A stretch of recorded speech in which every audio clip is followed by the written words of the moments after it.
hour of our educational performances. One more reminder to go ahead and turn off your noise-making devices, especially if you entered the raffle. At 4:20, you'll get a text, bing, if you won a raffle prize. Raffle prizes are up at the front counter, so simply pick them up on your way out.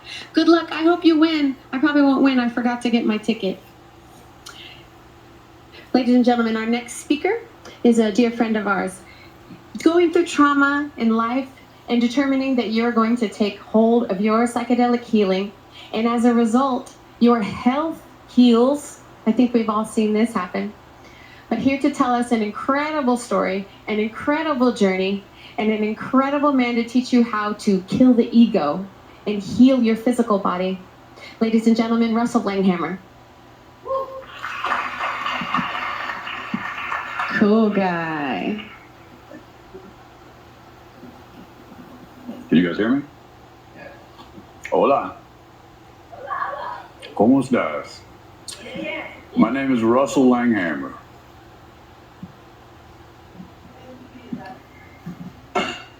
I'm a former athlete, airline professional, and I'm a former narcissist. I was one of the worst. I was the king of narcissists. It all started with a really messed up, dysfunctional family. I became an athlete. I became a damn good athlete. And that's where I became a narcissist. I hurt a lot of people, made a lot of enemies, did a lot of things I'm not proud of. I used my narcissism to do things that a lot of people dream about. I became a really good athlete to get away from that bad lifestyle, and I ran with it.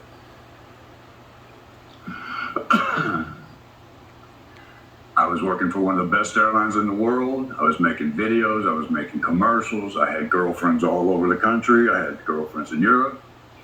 I was a full-blown narcissist. It was great to me. And then I became disabled. After I became disabled, doctors prescribed me a lot of medications that really ruined my life. They got me hooked on a lot of medications that just really messed me up. I used whole plant medication to get off those medications. And in the process, I discovered psilocybin microdoses.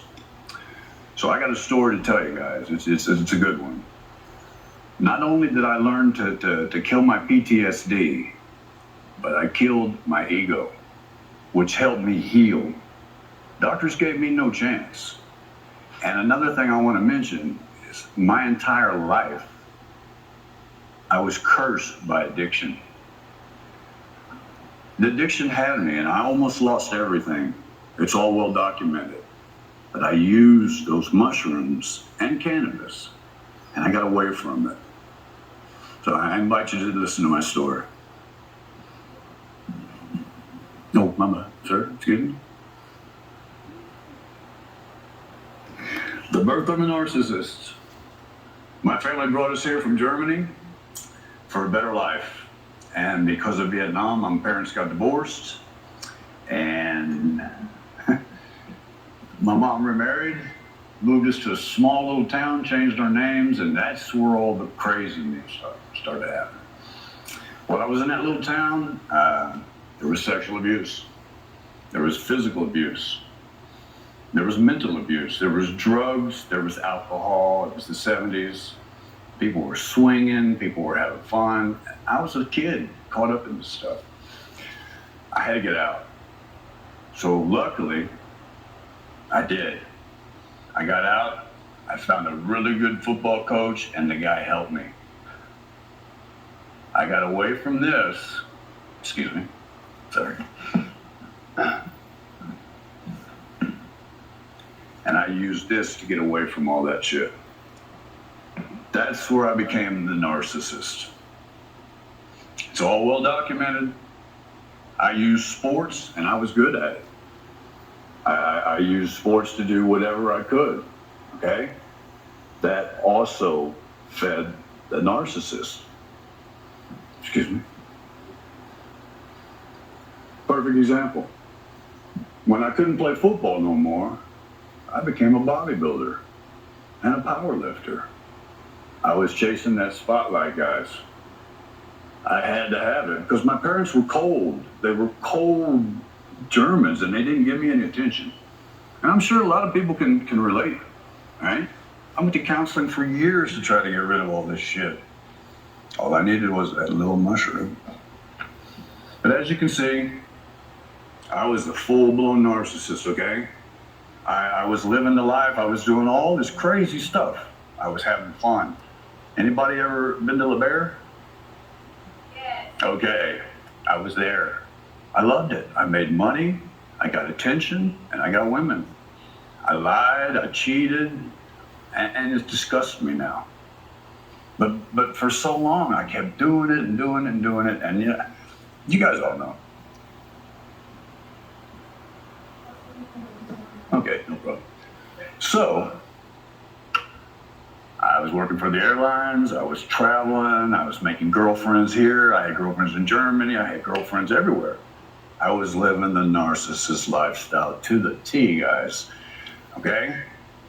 Then, people started, feeding that. I was sponsored, I became pro, I went all the way to the pro level.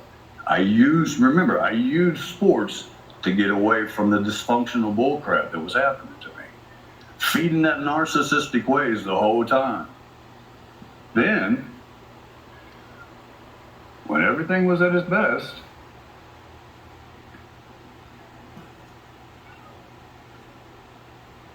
as you can see, go big or go home. But then, when everything was at its best, I became disabled. I got hurt at work in an ice storm here in Dallas. I was working in American Airlines and I fell 17 feet. I broke my back.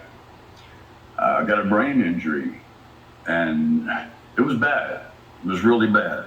The doctors prescribed me Dilaudid. Anybody know what Dilaudid is? It's like heroin. Okay, thank you. Doctor said I wouldn't make it. They did. They gave me no chance to live. I used cannabis to get off all that medication. And eventually, I got off of it. I was so proud. That was my story. I beat opiates and I beat benzos. But after about a year of that, my heart started going. And the doctors told me, all those years of benzos and opiates, dude, your heart's going. So they gave me a death sentence. I got dilated cardiomyopathy. And if anybody knows what that is, it means your heart swells too much from a virus or an infection, and it just can't work. It was a nightmare, guys. It was a nightmare. That's when the narcissist is trying to fight for survival. It was crazy. I put my family through hell. And by using the whole plant medicine, I got away from this, and I finally had open heart surgery. I had 5-way open heart surgery. I got my 4th pacemaker, and they pretty much sent me home to die. Well, a friend of mine in the cannabis industry said, "Hey, man, I noticed you never leave the house." I was scared to death, guys. When your pacemaker hits you, you don't want to do nothing. It hurts. It's a bomb going off in your chest. I had PTSD, so a friend of mine suggested microdosing psilocybin. I had done psilocybin before in college. I went to college in Kentucky, and then we got lucky. When it would rain, we'd jump underneath the cow pasture and find what we could get. And I liked them. So I said, okay, I've been given a death sentence. What else do I got to lose? I was using a hell of a lot of cannabis. I went from cannabis to psilocybin, and all of a sudden, I started getting confidence. Okay, I started working out. People were like, "What are you doing?" Doctors told me, "Don't go back to the gym. You can't do it." Started working out. I went back and I started taking a new path. I told everybody, I'm going to do this. And a lot of people in this room watched me do it. And they were like, "Hammer, what are you doing? I'm taking a new path. I'm using whole plant medicine. I'm using psilocybin mushrooms to get rid of my PTSD. One of the best things about that, not only did it kill my PTSD, it killed my ego. All of a sudden, I started growing up. And guys, I'm almost 60. It's about freaking time to grow up, don't you think? Anyways, my family was noticing it, so I kept doing it. I didn't talk about it a whole lot. I started surrounding myself with people that were like-minded. I dove headfirst into it. I dove headfirst into the cannabis. I dove headfirst into psychedelics. And I learned. And one thing I want to say, I'm not a master at all. I'm blessed to be up here talking to you guys. I'm a student. I have a second chance at life, and I'm taking it by the cojones.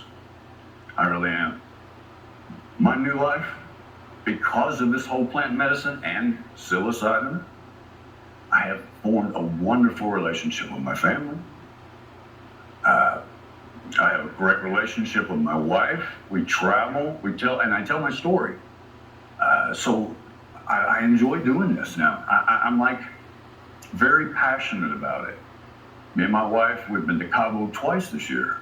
And my doctors told me, Hammer, you're not gonna be able to ever go fishing again.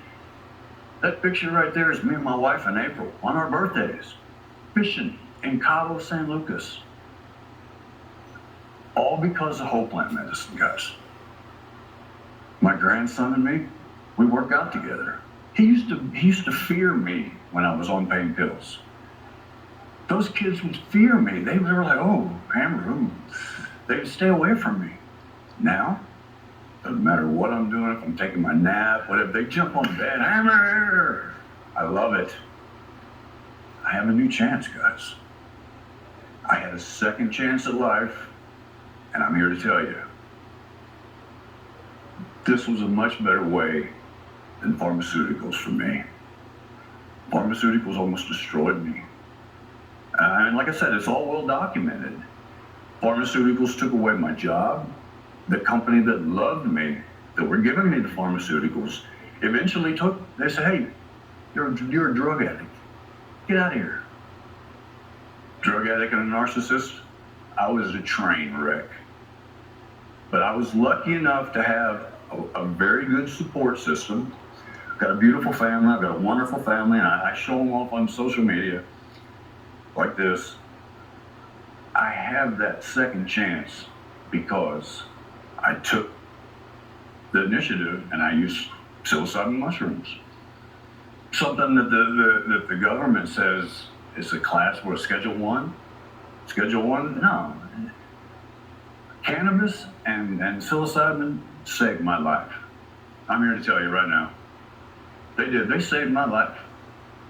I invite you to follow me, follow my progress. I have my own YouTube channel, social media.